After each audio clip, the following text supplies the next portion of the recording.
Hello everyone, আসসালামু আলাইকুম। আশা রাখছি সবাই ভালো আছেন। আমরা আল্লাহর রহমতে ভালোই আছি। তো যাই হোক, শীত এসে পড়েছে এবং শীত আসবে আর বরিশালের মানুষ রুটি পিঠা খাবে না তা কি হয়? মূলত বরিশালের মানুষ সবসময়ের জন্যই আসলে রুটি পিঠাটা খুব পছন্দ করে। বাট শীতকালে কিন্তু সমস্ত ধরনের পিঠা খেতে একটা উত্তম সময়, পিঠা খাওয়ার একটা উত্তম সময়।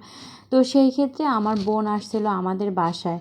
তো রুটি পিঠা বানানো আসলে বেশ ঝামেলার। আর বরিশালের মানুষের এই রুটি পিঠা কেন জানি অনেক পছন্দ, আমিও পছন্দ করি। আগে টোটালি করতাম না, বাট এখন একটু একটু খাই। তারপরও অন্য সবার মতো অতটা পছন্দ না। তো যাই হোক, আমার বোন আর আমার হাজব্যান্ডের আসলে এই পিঠা অনেক পছন্দ, তাই তারা আমার বোন আর কি বানাচ্ছে। আমি আসলে এই পিঠা বানাতে পারি না, আর এই পিঠে যে ঝামেলা, এই ঝামেলা আমার পক্ষে আসলে করা সম্ভব না। আর রুটি পিঠা হবে, গরুর মাংস হবে না তা কি হয়? তাই তো আমার বোন এখানে লেগে পড়েছে গরুর মাংস রান্না করতে। আসে না, পরিবারে মায়ের পর যে কোনো একজন বোন থাকে যে মায়ের ভূমিকা পালন করে, ঠিক তেমনি আমাদের বাড়িতেও হচ্ছে যে আমার মেজো বোন, সে হচ্ছে যে আমি সবার বড়, বাট সে সবার কাছে বড়র দায়িত্ব পালন করে। তো যাই হোক, সে মাংসটা রান্না করে দিয়েছে বা বসিয়ে দিয়েছে, আমি এদিকে রুটি পিঠা বানানোর কাজে লেগে পড়েছি, আমাকে লাগিয়ে দিয়েছে সে কাজে। তো প্রথমে আটাটা সিদ্ধ করে নিচ্ছি। আটা না, সরি, এটা চালের গুঁড়ো। তো যদিও মানে আটার মতো করে এটাকে প্রসেস করা, সেজন্য আর কি ভুলে বলে ফেলা। প্রথমে এটাকে ভালো করে সিদ্ধ নিয়ে এভাবে পুতা দিয়ে ভালো করে যাই হোক, আমরা এটাকে পুতা বলি, আপনারা কি বলেন আমি জানি না।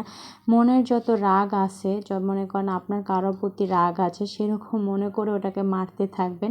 তারপর অটোই মোটামুটি একটু ঠিক হয়ে যাবে। আমি আসলে পারি না, আমাকে যেভাবে নির্দেশনা দিচ্ছিল আমার বোন, আমি সেভাবে শুধু করে দিচ্ছিলাম বলতে হেল্প করে দিচ্ছিলাম, বাকি কাজ সেই করবে।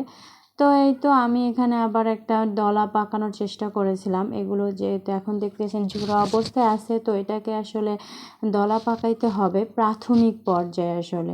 এবং এটাই হচ্ছে কষ্টের কাজ, এবং সেই কষ্টের কাজই আমাকে দিয়ে আমার বোন করিয়ে নিচ্ছে।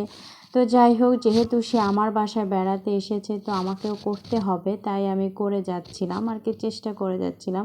তো আমার বোনও আসলে আজকে একটু মিস্টেক করে ফেলছিল, তার সিদ্ধটাও আসলে খুব একটা ভালো হয়নি, যার কারণে আবার একটু গরম পানি নিয়ে আমি এটাকে ঠিক করার চেষ্টা করছিলাম। এবং এই দেখতে পাচ্ছেন, এটাকে বলে মেজে দেওয়া, আমরা বলি মনে করো মাজা, বরিশালিয়া ভাষা, আপনারা কে কী বলেন আমি জানি না।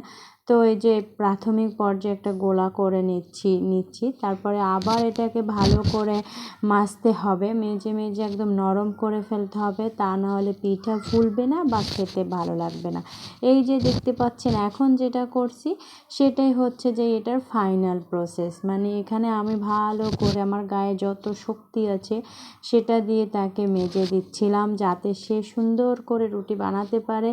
এর পরের প্রসেস হচ্ছে পুতা বানানো মানে বুঝেন, মানে একদম সোজা করতে হবে, সোজা করে তারপরে তাকে দাঁড়া করায় রেখে কাটতে হবে। আপনাদের সামনে দেখানো হবে, অবশ্যই চোখ রাখুন। এবং বরিশালের পিঠা, ওটাকে বরিশালের পিঠা বলার কারণে আবার কেউ মাইন্ড করেন না, অন্যান্য অঞ্চলের মানুষও খেতে পারে, বাট আমরা এটাকে হয়তো বেশি খাই বা বেশি পছন্দ করি। এই যে দেখতে পাচ্ছেন আমার বোন কেটে নিচ্ছে, সে খুব সুন্দর করে পিঠার, এটা কি বলে আমি জানি না। তারপর জাস্ট হচ্ছে যে রুটি করে নেবেন, রুটি করার পর এই যে তারপর আমরা যেভাবে ভাজি ওইভাবে ভেজে, তারপর এই যে আমি প্রথম শুরু করলাম খপাত খেয়ে নিলাম। তারপর জাস্ট অমৃত। এটা অনেকে মানে একটু পরের দিন সকালে খেতে বেশি পছন্দ করে।